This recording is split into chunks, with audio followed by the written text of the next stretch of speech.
Hi friends, அனைவருக்கும் வணக்கம். நாம் இன்னைக்கு ரொம்ப டேஸ்டான அதே டைமில் ரொம்ப அதிக அளவு சத்துக்கள் நிறைந்த இந்த லட்டு எப்படி செய்யலான்னு பார்க்கலாங்க. குழந்தைங்களோட ஹீமோகுளோபின் லெவல் அதிகரிக்கணும்னா இந்த மாதிரி சத்து நிறைந்த லட்டுலாம் அடிக்கடி செஞ்சு கொடுங்க. வாங்க இப்போ வீடியோக்குள்ளே போகலாம். அதுக்கு முன்னாடி நம்ம சேனலை சப்ஸ்கிரைப் பண்ணாத நண்பர்கள் சப்ஸ்கிரைப் பண்ணுங்கள், சப்போர்ட் பண்ணுங்கள். வாங்க இப்போ வீடியோக்குள்ளே போகலாம். 1 கப் சிவப்பு அவல் எடுத்திருக்கேங்க. 100 கிராம் இருக்கும்.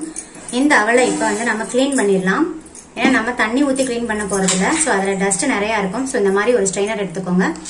அதில் வச்சு எப்படி லைட்டாக சளிச்சுக்கிட்டிங்கன்னா எக்ஸ்ட்ரா இருக்கிற டஸ்ட்லாம் வெளியே வந்துடும் நமக்கு.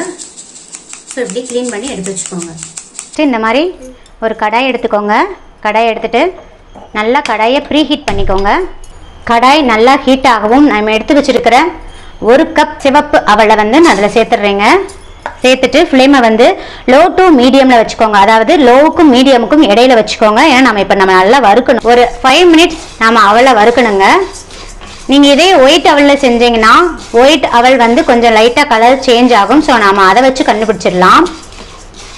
இதில் நம்ம எப்படி கண்டுபிடிக்கிறதுனா, ஒரு 5 மினிட்ஸ் கழிச்சு நீங்கள் ஒரு அவலை எடுத்து இப்படி பிரேக் பண்ணி பார்த்தீங்கன்னா நல்லா பிரேக் ஆகும். ஸோ அதுதான் கரெக்டான பதம். நான் நல்லா வறுத்துட்டு உங்களுக்கு காமிக்கிறேன். ஆயில் எதுவும் விடாமல் ட்ரையாக ரோஸ்ட் பண்ணிக்கோங்க. பாருங்கள், இப்போ அவலோட மனம் நல்லா வருது. ஒரு 5 மினிட்ஸ் நான் வறுத்துட்டேன். ஹை ஃப்ளேமில் வச்சிங்கன்னா அவல் சட்டுன்னு கரையும். பாருங்கள், நான் இப்போ ஒரு அவல் எடுத்து உங்களுக்கு நான் பிரேக் பண்ணி இப்படி உடச்ச நிமிஷம் டக்குன்னு உடையணும். இதுதான் கரெக்டான ஸ்டேஜஸ். நாம் இப்போ பிளேட்டுக்கு ட்ரான்ஸ்ஃபர் பண்ணிடலாம். ட்ரான்ஸ்ஃபர் பண்ணிவிட்டு நல்லா ஆற வச்சிடலாங்க. பாருங்கள், இப்போ அவல் நல்லா ஆறிடுச்சு. இதை இப்போ ஒரு மிக்ஸி ஜாருக்கு ட்ரான்ஸ்ஃபர் பண்ணிடலாம். அரைச்சிட்டு வந்துட்டேன். ரொம்ப ஃபைனாக அரைக்க வேண்டாம். இந்த அளவுக்கு கொஞ்சம் கோர்ஸாக அரைச்சிக்கோங்க. அப்போ தான் லட்டு டேஸ்ட்டாக இருக்கும். இதை அப்படியே ஒரு ஓரமாக வச்சுருங்க. கடாயை எடுத்துக்கோங்க. கடாயை நல்லா ஹீட் பண்ணிக்கோங்க. 2 டேபிள் ஸ்பூன் நெய் ஆட் பண்ணிக்கோங்க. பாருங்கள், இந்த ஸ்பூன் அளவு நெய் ஆட் பண்ணிக்கோங்க. நெய் நல்லா மெல்ட் ஆகட்டும். நெய் நல்லா மெல்ட் ஆயிடுச்சு. இப்போ நான் 10 முந்திரி பருப்பும் 10 ட்ரை கிரேப்ஸும் எடுத்து வச்சுருக்கேன். அதை நம்ம இதில் ஆட் பண்ணிடலாம். உடைத்த முந்திரி பருப்பு தாங்க எடுத்து வச்சுருக்கேன். நீங்கள் முழு முந்திரி பருப்பை எடுத்தீங்கன்னா ஒரு டைம் முந்திரி பருப்பை உடச்சி பார்த்துக்கோங்க. ஏன்னா சில சமயம் அதில் புழு இருக்க வாய்ப்பு இருக்குது. ஸோ நல்லா செக் பண்ணிவிட்டு சேர்த்துக்கோங்க. லோவில் வச்சுட்டு முந்திரி பருப்பும் இந்த திராட்சையும் நல்லா சிவந்து வரட்டும். அந்த அளவுக்கு வறுத்துக்கோங்க. இப்போ முந்திரி பருப்பு நல்லா சிவந்துருச்சு. இப்போ நான் 1 கப் அவளுக்கு 1/2 கப் தேங்காய் துருவல் எடுத்திருக்கேங்க. அதையும் ஆட் பண்ணிடலாம்.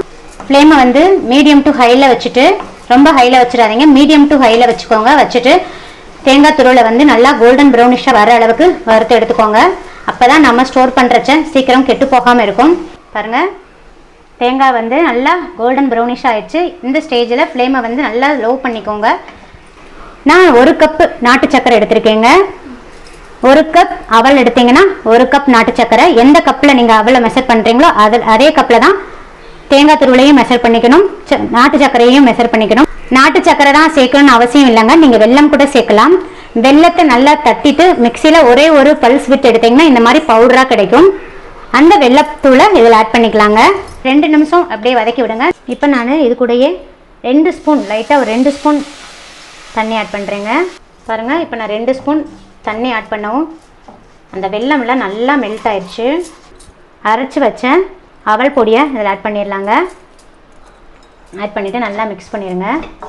ஃப்ளேம் லோவில் இருக்கட்டும். இப்போ நாம் இதை ஒரு பிளேட்டுக்கு ட்ரான்ஸ்ஃபர் பண்ணிடலாங்க. ஒரு பிளேட்டுக்கு ட்ரான்ஸ்ஃபர் பண்ணிவிட்டேன். இப்போ இதை நல்லா அதை ரொம்ப ஆற விட்டுறாதீங்க. கை பொறுக்கிற சூடு வர்ற வரைக்கும் ஆறட்டும்.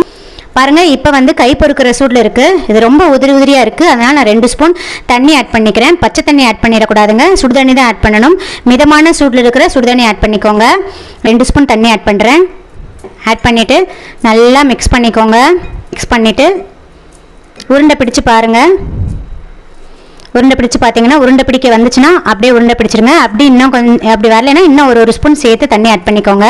உங்களுக்கு தண்ணி ஆட் பண்ண விருப்பம் இல்லைன்னா பால் கூட ஆட் பண்ணிக்கலாம். காய்ச்சி ஆற வச்ச மிதமான சூடு இருக்கிற பால் 2 ஸ்பூன் சேர்த்துக்கோங்க. உங்களுக்கு உருண்டை பிடிக்கிற பக்குவத்துக்கு வர அளவுக்கு பால் ஆட் பண்ணிக்கோங்க. கொஞ்சம் கொஞ்சமாக ஆட் பண்ணி மிக்ஸ் பண்ணி பாருங்கள். ஒரே தான் ஆட் பண்ணிடாதீங்க. ஆனால் பால் சேர்த்திங்கன்னா நிறைய நாள் ஸ்டோர் பண்ணி வைக்க முடியாது. 3 நாள் சாப்பிட்லாம். அதுவும் ஃப்ரிட்ஜில் வச்சாதான் 3 நாள் சாப்பிட முடியும்.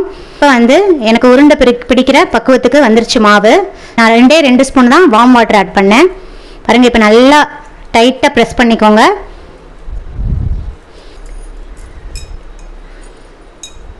நல்லா உருண்டை பிடிச்சிக்கோங்க. பாருங்கள், இப்படி அழகாக உருண்டை பிடிக்க வரும். இதை நம்ம ஒரு பிளேட்டுக்கு ட்ரான்ஸ்ஃபர் பண்ணிடலாம். இதே மாதிரி எல்லா மாவையும் நம்ம உருண்டை பிடிச்சி வச்சிடலாம். பாருங்கள், ஃபைனலாக நம்மளோட அவல் லட்டு ரெடி ஆயிடுச்சு. நல்லா சாஃப்டாக இருக்குங்க, ரொம்ப டேஸ்ட்டாகவும் இருக்கும். நீங்களும் இந்த கிருஷ்ண ஜெயந்திக்கு அவல் லட்டு செய்து கிருஷ்ணரை வழிபடுங்க. உங்கள் எண்ணங்கள் நிறைவேறட்டும். இந்த வீடியோ பிடிச்சிருந்தா லைக், ஷேர், கமெண்ட் பண்ணுங்கள். மறக்காமல் சப்ஸ்கிரைப் பண்ணுங்கள். உங்கள் ஃப்ரெண்ட்ஸ் அண்ட் ரிலேட்டிவ்ஸ் கூட ஷேர் பண்ணிக்கோங்க. தேங்க்யூ. தேங்க்ஸ் ஃபார் வாட்சிங்.